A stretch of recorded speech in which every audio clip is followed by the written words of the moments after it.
गायीचा हल्ला, एका महिलेचा मृत्यू तर 2 महिला गंभीर जखमी। पडोली येथील घटना, पोलीस स्टेशनला तक्रार दाखल। मोकाट फिरणाऱ्या एका गायीने महिलांवर हल्ला चढविण्याची घटना नुकतीच घडली। या घटनेत एका 60 वर्षीय महिलेचा मृत्यू झाला तर 2 महिला गंभीर झाल्या। सदरहू घटना चंद्रपूर नजीकच्या पडोली या गावातील इंदिरानगर वार्डात घडली। या घटनेबाबत असे कळते की पडोली येथील इंदिरानगर वार्डातील बेबी बापूराव भगत ही घराशेजारी उभी असताना अचानकपणे मोकाट गायीने तिच्यावर हल्ला चढविला।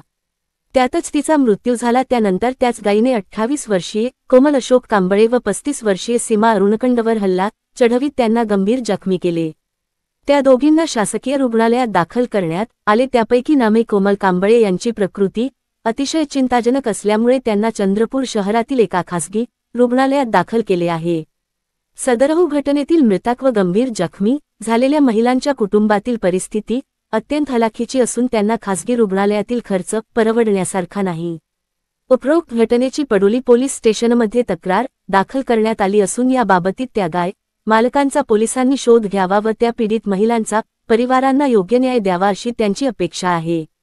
सदरहू प्रकरणात योग्य चौकशी करून त्या पीडित कुटुंबियांना त्वरित न्याय मिळाला नाही तर याबाबतीत भारतीय कम्युनिस्ट पक्षाच्या वतीने आंदोलन उभारू असा इशारा पडोलीचे ज्येष्ठ नेते प्रकाश रेड्डी यांनी आज दिला आहे।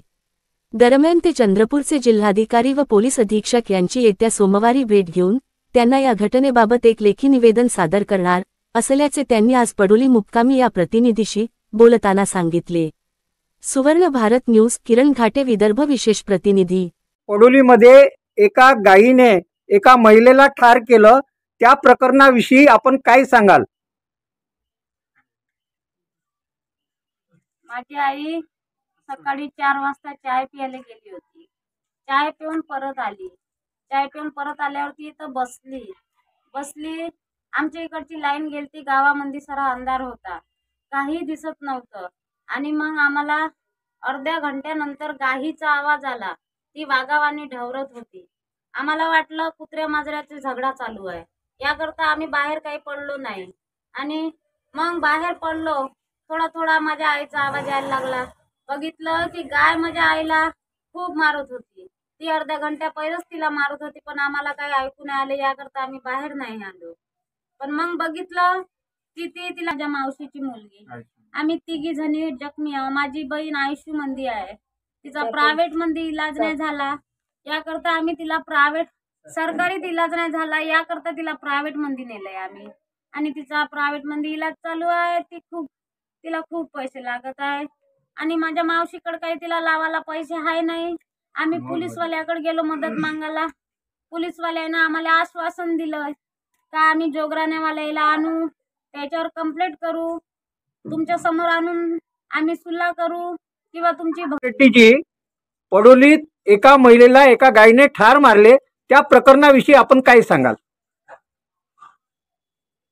19/8/2025 ला पहाटे एक दुःखद घटना घडली। त्यामध्ये बेबी बाबूराव भगत या महिलेला इथल्या लावारीस मोकाट गायींनी मारलं आणि मारता मारता ते सिरियस झाली आणि ती दवाखान्यात जेव्हा तिचा उपचार करायला नेलं तर डॉक्टरांना तिला मृत घोषित केलं। त्यानंतर तिला सोडवण्यासाठी तिची मुलगी गेली, त्या मुलीला सुद्धा त्या गायीनी मारली। तिचे कंबर आणि छातीत मार लागल्यामुळे ते बी दवाखान्याचं ट्रीटमेंट चालू आहे। तिचं नाव सीमा अरुणकर आहे आणि कोमल कांबळे ही आता सुद्धा आयसीयू मध्ये आणि सिरियस अवस्थेत आहे। तिच्या डोक्याला मार लागला, तिला पण गायीनं मारलं आणि तिच्या कानातून रक्त सुद्धा वाहत होतं आतापर्यंत। आता ते सिरियस आहे। आता पुढची कारवाई आपण पोलीस स्टेशनमध्ये 19 तारखेला यांनी रिपोर्ट दिली आहे। या पडोली पोलीस स्टेशनमध्ये नाही, रात्रभर त्यांचे गाय मोकाट राहते आणि या मोकाट गायाचा बंदोबस्त या ग्रामपंचायतनं करायला पाहिजे, पण ग्रामपंचायत याच्यावर काही लक्ष देत नाही। जर समजा या परिवाराला जर न्याय मिळाला नाही तर मी प्रकाश रेड्डी भारतीय कम्युनिस्ट पक्ष या माध्यमातून मी कलेक्टर आणि एसपी ला भेट देऊन यांच्यासोबत जाऊन यांची दरखास्त करू आपण आणि यांना न्याय मिळाला पाहिजे। जर न्याय मिळाला नाही तर आम्ही पुढे यांचा मोर्चा घेऊ आणि यांना तिथं बसवू, आपण ठिय्या आंदोलन करू, हे एवढे बोलतो मी. जर यांना न्याय मिळालं नाही तर हे आम्ही नक्की करू कम्युनिस्ट पार्टीतर्फे. बस एवढे बोलतो. सुवर्ण भारतसाठी पडोलीवरून प्रियंका गायकवाडसह मी किरण घाटे.